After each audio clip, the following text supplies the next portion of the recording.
اپنے اپنے شعبے میں بہت زیادہ تجربہ رکھتے ہیں اور اس ایریا میں ان کی ایک نظر ہے.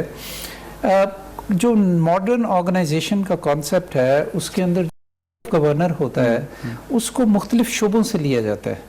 اگر آپ دیکھیں اگر کوئی فورڈ بنانے والی جو کمپنی ہے گاڑیاں بناتی ہے, مختلف شعبہ زندگی کے زندگی سے لوگوں کو لیا جاتا ہے. لاجک آپ کہتے ہیں کہ ہے کہ وکیل صاحب جو ہے اس کے اس لیے بنے, اور وہ وکیل صاحب جن کا آپ نے ذکر کیا ہے وہ اس وقت پھر الیکٹ ہوئے وائس پریزیڈنٹ اس کونسل کے, اور ان کو جو میڈیکل ایجوکیشن کی جو لیگل ڈائمینشن ہے کیونکہ ایک نئے لاء کے تحت ہم لے کر آئے تھے اس کے اوپر مجھے ان سے زیادہ باعلم آدمی پاکستان میں تو ابھی تک نظر نہیں آیا.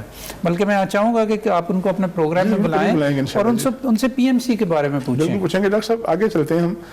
ہمارے ہاں جو ہے بہت شکایات آ رہی ہیں پچھلے دنوں کراچی میں بھی, لاہور میں بھی, لاڑکانہ میں کتے کے کاٹنے کے واقعات ہوئے, سانپ کے کاٹنے کے واقعات بہت زیادہ ہوتے ہیں رورل ایریاز میں, اور اس طرح کے بہت سے ایسے ہیں جو ہمارا ادارہ ہے NIH ہے اس کی کیپیسٹی کے بارے میں کہا جاتا ہے کہ جتنی پاکستان میں ویکسینیشن چاہیے اتنی وہ تیار نہیں کر پا رہا. کیا وجہ ہے؟ اس کی کیپیسٹی کم ہے یا کیپیسٹی سے کم کام ہو رہا ہے یا اہلیت کا معاملہ ہے, استعداد کا معاملہ ہے, کیا معاملہ ہے؟ جی بڑی سمپل سی بات ہے جی کہ فرسٹ آف آل یہ آپ نے بالکل صحیح نشاندہی کی ہے کہ پاکستان میں ریبیز بہت زیادہ بڑھ رہی ہے, اور اس کی ایک وجہ تو یہ ہے کہ ہم نے اسٹرے ڈاگز جو ہیں یا جو آوارہ کتے ہیں ان کے بارے میں ہم نے کوئی اویئرنیس بھی پیدا نہیں کی, کسی طریقے سے ہم نے ان کو کنٹرول کرنے کی کوشش تلف کرنے کا انتظام بھی نہیں ہے, نہ میونسپل کمیٹی کے پاس ہے نہ کسی اور ادارے کے پاس. تو اس سلسلے میں جو نظر انداز ہم نے کیا ہے سال ہر سال, تو اس کا نتیجہ یہ ہے کہ اب بہت زیادہ ان کی پاپولیشن ہو گئی جاتے ہیں. اور وہ پھر اچھا دوسری طرف یہ ہے کہ NIH کی ریبیز بنانے کی ویکسین بنانے کی جو کیپیسٹی تھی اس کو جو بڑھتی ہوئی ڈیمانڈ تھی اس حساب سے بڑھایا نہیں, انہانس نہیں کیا گیا. تو سال ہر سال جب یہ ہوتا رہا اور کسی نے اس کی طرف جب توجہ نہیں دی, تو اب ہم اس وقت ایک ایسی سچویشن میں ہیں کہ پاکستان میں تقریباً 8 لاکھ ڈوزز جو ہیں اینٹی ریبیز ویکسین کی ان کی لوکل پروڈکشن کے حوالے سے کمی ہے. ٹھیک ہے جی. تو اس سلسلے میں فی الحال ہم اس کمی کو پورا کر رہے ہیں امپورٹ کر کے انڈیا سے یا دوسری جگہوں سے, لیکن پلان اب ہم نے یہ بنایا ہے کہ چائنا کی مدد سے ہم اپنی کیپیسٹی کو ڈبل کرنے جا رہے ہیں ریبیز ویکسین کو بنانے کی جو کیپیسٹی ہے NIH میں. اور ہمارا یہ خیال, لیکن یہ ایک دن میں یہ کام نہیں ہو جاتا جی, ٹیکس ٹائم. تو اس میں ہمارا یہ خیال ہے کہ اگلے چند سالوں کے اندر نہ صرف امید ہے کہ ہم خود کفیل ہو پائیں گے بلکہ شاید اس کو ایکسپورٹ بھی کر سکیں. اچھا اگلے ہفتے میں ہم نے بات کرنی ہے پولیو کے حوالے سے, ڈینگی کے حوالے سے, لیکن یہ آپ نے وضاحت کر دی کہ جو NIH ہے اس کی جو ویکسینیشن کی کیپیسٹی اس میں بھی اضافہ کیا جائے گا اور چین کی مدد سے اور بھی ایسا نظام بنایا جائے گا تاکہ ریبیز جو اینٹی ریبیز ویکسین ہے وہ پاکستان میں زیادہ سے زیادہ تیار کریں. یہاں ہم نے ایک بریک لینی ہے اور بریک کے بعد اپنی گفتگو کا سلسلہ یہیں سے جوڑیں گے.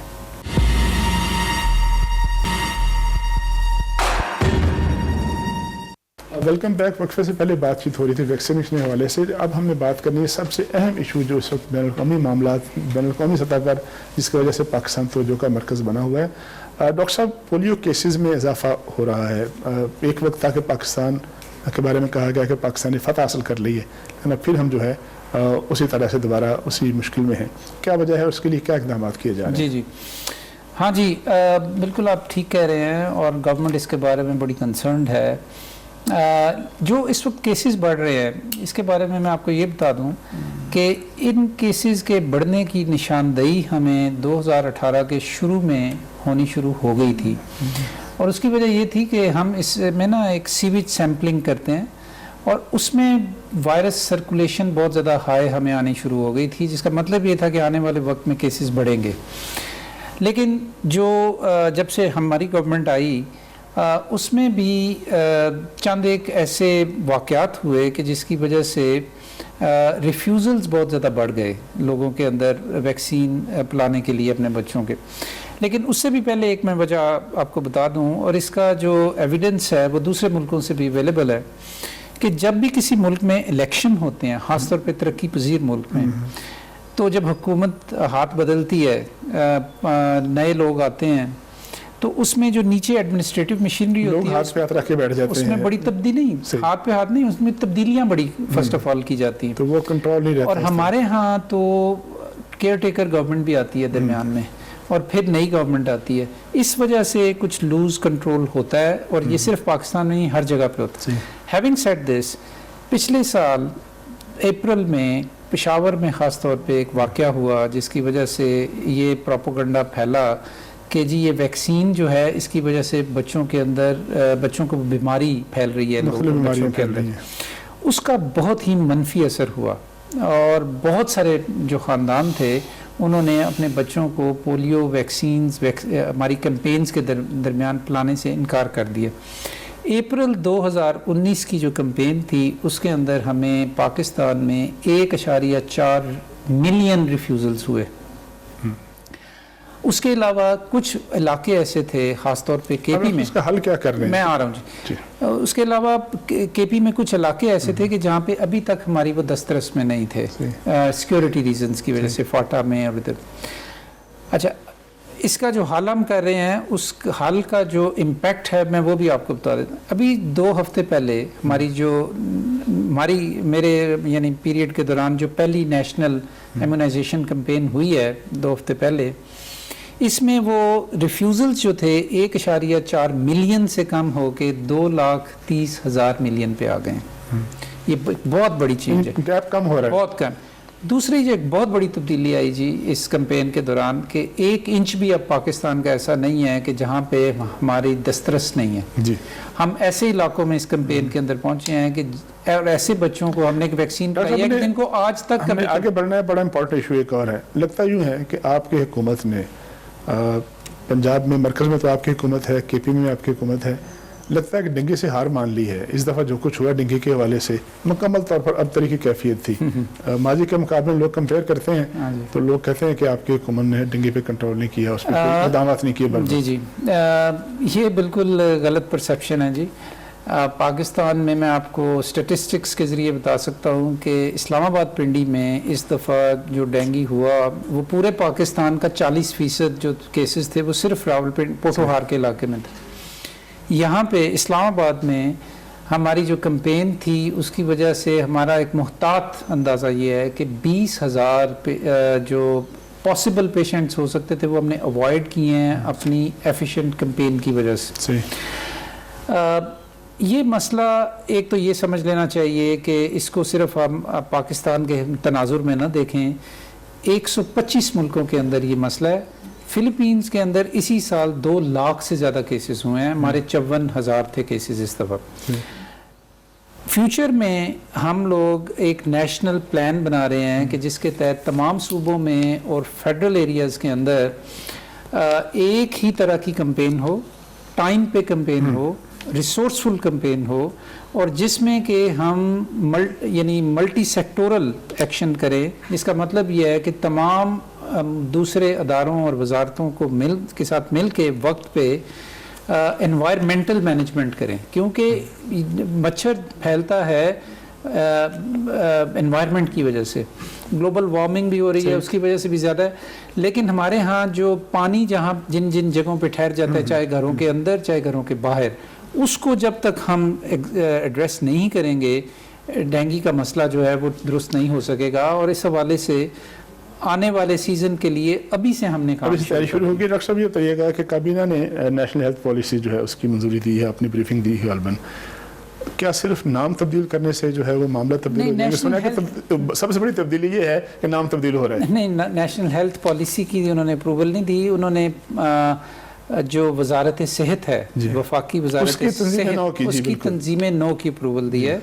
اور اس کے پیچھے تھنکنگ یہ تھی جی کہ ہمارے پاس اگر 117 گریڈ سے زیادہ کے افسرز تھے تو ان میں سے 90 آفیسرز جو تھے وہ نان ٹیکنیکل لوگ تھے. اچھا. اور اس کو ایک تو تبدیل کرنا تھا، تو جو میری پروپوزل تھی اس میں یہ تھا کہ ہم کم از کم 60 ٹیکنیکل لوگ لے کر آئیں. دوسرے یہ کہ ہم اس کی تنظیم نو اس حوالے سے کریں کہ اس کو ٹیکنیکل بنیادوں پہ اس کی تنظیم کریں کہ ہمارے پاکستان میں بہت بڑے بڑے چیلنجز کیا ہیں اور اس کے لیے ہمیں کس طرح کا سٹرکچر چاہیے منسٹری آف ہیلتھ کا، اور اس میں کس طرح کے لوگ کس صلاحیت کے ساتھ وہاں پہ ہم پوسٹ کریں۔ یہ ایک بہت بڑی تبدیلی ہے، یہ بہت مشکل کام تھا پاکستان میں بیوروکریسی کو تبدیل کرنا، اور اتنی بڑی تبدیلی کسی وزارت میں لانا یہ کوئی آسان کام نہیں تھا۔ مجھے 4 مہینے لگے ہیں اس کے اندر، لیکن اللہ کا شکر ہے اور پرائم منسٹر کی عنایت ہے کہ انہوں نے اس میری پروپوزل کو مانا، کیبنٹ اس کی اپروول دی، اور آنے والے دنوں میں مجھے، اور یہ پہلی وزارت ہے جی، تمام وفاقی وزارتوں میں یہ پہلی وزارت ہے کہ جس میں اتنی بڑی تبدیلی آ رہی ہے، اور ہمارا یہ خیال ہے کہ آنے والے چند مہینوں میں یہ ایک بڑی ماڈرن ٹیکنیکل لین منسٹری آف ہیلتھ ہوگی، جو کہ جسے کہتے ہیں نا فٹ ٹو پرپز، یہ ہم بنائیں گے اپنی منسٹری کو۔ اور ہمارا یہ خیال ہے، اور پرائم منسٹر صاحب نے بھی اس دن یہ کہا کہ یہ ایک ایسا ماڈل ہم کریٹ کریں گے کہ جو دوسری منسٹریز کو بھی انسپائر کرے گا۔ لوگوں کو بے روزگار کریں گے یعنی؟ نہیں، بے روزگاری نہیں جی، بات یہ ہے کہ یہ وزارتیں جو ہیں یہ صرف نوکریاں دینے کے لیے تو نہیں بنائی گئیں، ان کا ایک مقصد ہے، اور وہ مقصد نوکری سے بہت بڑا مقصد ہے۔ اور پاکستان میں اگر ہم پاکستان میں صحت کے مسائل کے لیے وزارت کام نہیں کر رہی اور وہ نوکریاں دیے جا رہی ہے، تو آپ مجھے خود بتائیں کہ ہمارا بنیادی مقصد کیا ہے وزارت بنانے کا۔ نیشنل میڈیسن پالیسی جو ہے جی کب دے رہے ہیں آپ؟ نیشنل میڈیسن پالیسی جی پاکستان میں فارماسیوٹیکل سیکٹر کا ایک رخ متعین کرے گی، اور اس کے لیے ہم نے بہت زیادہ کنسلٹیشن کی ہے۔ فیبروری کے مڈ میں ہم انشاءاللہ پاکستان کی یہ نیشنل میڈیسن پالیسی جو کہ بہت بڑی تبدیلیاں لائے گی سیکٹر کے اندر، اس کو ہم لانچ کریں گے۔ تمام اس میں اسٹیک ہولڈرز آن بورڈ ہیں انکلوڈنگ انڈسٹری، اور انشاءاللہ ہم یہ ایک نیا یعنی باب کا اضافہ کریں گے پاکستان کے ہیلتھ کیئر سسٹم میں، کہ پاکستان میں ایک 5 سالہ قومی ادویات کے حوالے سے ایک پالیسی ہوگی، اور اس کے اوپر عمل درآمد شروع ہوگا۔ ڈاکٹر صاحب، یہ جو سرکاری اسپتال ہیں، چلیں اسلام آباد کا ذکر کرتے ہیں، پیمز ہے، پولی کلینک ہے، ان کی جو مشینیں ہیں، لیبارٹریز ہیں، ٹیسٹ کرنے والی جو مشینیں وہ اکثر خراب کیوں رہتی ہیں؟ لوگ کہتے ہیں کہ شاید اس کی وجہ یہ ہے کہ مریض جو ہے اس نے اگر ٹیسٹ کرانا ہے تو پھر اس کو باہر جانا پڑے، اور بڑی آپس میں ملی بھگت ہوتی ہے۔ بیلو ایریا میں صرف مثال دیتا ہوں کہ ہر روز ایک جب دکان خالی ہوتی ہے تو وہاں لیبارٹری نہیں بنتی ہے، اور بڑے پیسے کماتے ہیں۔ یہ روک تھام کیسے کریں گے؟ عام آدمی کیوں جا کے رلتا رہے جی میں آپ کو بتاتا ہوں ایگزیکٹلی کہ ہم اس کو کس طرح ایڈریس کر رہے ہیں۔ پہلے بھی یہ بتا دوں کہ یہ کیوں ہوتا ہے۔ یہ ہوتا اس لیے ہے کہ یہ کمبینیشن ہے ان ایفیشنسی کا، کرپشن کا، اور نگلیکٹ کا۔ ہم ان چیزوں کو اہمیت نہیں دیتے کہ انسانی صحت کا معاملہ۔ اس کے لیے جو حکومت کا پلان ہے جی وہ ہے ہاسپٹل ریفارم، جو کہ ہم نے پنجاب میں بھی کی، جو کہ ہم نے کے پی میں بھی کی، اور اب پمز میں کرنے جا رہے ہیں۔ اس وقت صورتحال یہ ہے کہ پمز جیسا بڑا ہسپتال اور اس کا ایگزیکٹو ڈائریکٹر نہ کسی بندے کو رکھ سکتا ہے، نہ اس کو فارغ کر سکتا ہے، نہ وہ اپنے وسائل جنریٹ کر سکتا ہے، نہ ان کو استعمال کر سکتا ہے، نہ وہ ہسپتال میں کوئی ایکسپینشن اپنے طور۔ ایک چیز کی فائل بنتی ہے، وہ منسٹری میں آتی ہے، اور وہ مہینوں گردش کرتی ہے، اور اس وجہ سے اوور دا ایئرز یہ سارے مسئلے پیدا ہو گئے ہیں، اور اس کے اوپر تھرائیو کیا ہے آپ کے پرائیویٹ سیکٹر نے، جس کا آپ ذکر کر رہے ہیں، اور ملی بھگت ہوتی ہے جس کے ذریعے باہر لیبارٹریز بھی کھلتی ہیں، اور بعض دفعہ خاص طور پہ بڑی تکلیف کی بات یہ ہے کہ غریب لوگوں کے لیے ایون کہ اگر کوئی سہولت دی بھی جا سکتی ہے یا موجود بھی ہے اسپتال میں تو ان کو باہر ریفر کر دیا جاتا ہے، بجلی نہیں ہے، یہ وجہ ہے، ٹیکنیشین نہیں ہے۔ یہ پورا سسٹم چینج ہونے جا رہا ہے جی انشاءاللہ تعالی۔ صحیح۔ ڈاکٹر صاحب یہ بتائیے گا کہ ہیلتھ کارڈ دینے کی اسکیم شروع کی، بڑا اچھا اقدام ہے، اس پہ ہر کوئی اپریشیٹ کر رہا ہے۔ کتنی ریچ ہے اس کی اب تک؟ کتنے لوگوں کو ملا؟ کیا اس کی کیپیسٹی ہے؟ کتنے پیسوں کا؟ اور اس کو آگے کہاں تک پھیلانے کا ایجنڈا ہے آپ کا؟ یہ جی ہماری گورنمنٹ کی اور پرائم منسٹر صاحب کی جو ویژن ہے ہیلتھ کے حوالے سے، اس کا ایک بنیادی عنصر ہے، ہم اسے کہتے ہیں یونیورسل ہیلتھ کوریج ہماری ویژن ہے، اور اس کا ایک بنیادی عنصر یہ ہے کہ وہ لوگ جو پے نہیں کر سکتے اپنی ہیلتھ کیئر کے لیے، اس کی ریاست ذمہ داری لے۔ پاکستان میں بسپ کے سروے کے مطابق 14 سے 15 ملین خاندان ہیں کہ جن کو جو خط غربت سے نیچے ہیں، ان سے ہم نے شروع کی ہیلتھ انشورنس کا یہ سسٹم ہے، لوگوں کو صحت انصاف کارڈ دینے کے بعد ابھی تک ہم 6.8 ملین غریب خاندانوں کو یہ ہیلتھ انشورنس دے چکے ہیں۔ ارادہ یہ ہے کہ جو 14-15 لاکھ کے درمیان کی جو فگر ہے اس کو ہم اس سال کے آخر تک یا اگلے سال کے اوائل تک تمام لوگوں کو یہ کارڈ دے چکے ہوں گے۔ اس کے علاوہ کچھ ولنریبل ایسے سیکشنز ہیں ہماری سوسائٹی میں، ان کو بھی بتدریج ہم ہیلتھ انشورنس فراہم کر رہے ہیں۔ ایک تو پاکستان میں تمام معذور لوگوں کے لیے ہم نے یہ ہیلتھ انشورنس اویلیبل کر دی ہے۔ چند ہفتے پہلے وزیر اعظم صاحب نے ٹرانسجینڈر کمیونٹی کے لیے اس کو اناؤنس کیا ہے، ایک بڑا اقدام تھا، جو ایک بہت بڑا اقدام ہے، اپریشیٹ کرنا چاہیے اس کو۔ جی اور آنے والے دنوں میں 2-3 اور ایسے طبقات ہیں، ابھی میں ان کا ذکر نہیں کرنا چاہتا، کہ جن کے لیے ہم ہیلتھ انشورنس اناؤنس کرنے جا رہے ہیں۔ بہت شکریہ ڈاکٹر صاحب۔ ڈاکٹر ظفر مرزا صاحب نے بڑی کینڈیڈ اور بڑی کھلے دل سے گفتگو کی ہیلتھ سے متعلقہ معاملات پہ، جو انیشیٹو ان کی حکومت لے چکی ہے، جو انیشیٹو لینا چاہتی ہے، جو ریفارمز آپ پرائم منسٹر عمران خان کے ذہن میں تھے، ان کے ویژن میں تھے، ان سب کا احاطہ کیا گیا اور بتایا گیا کہ آنے والے دنوں میں ہیلتھ کے شعبے میں کیا کیا تبدیلیاں متوقع ہیں۔ اپنے میزبان طارق چودھری کو اجازت دیجیے۔ اللہ حافظ۔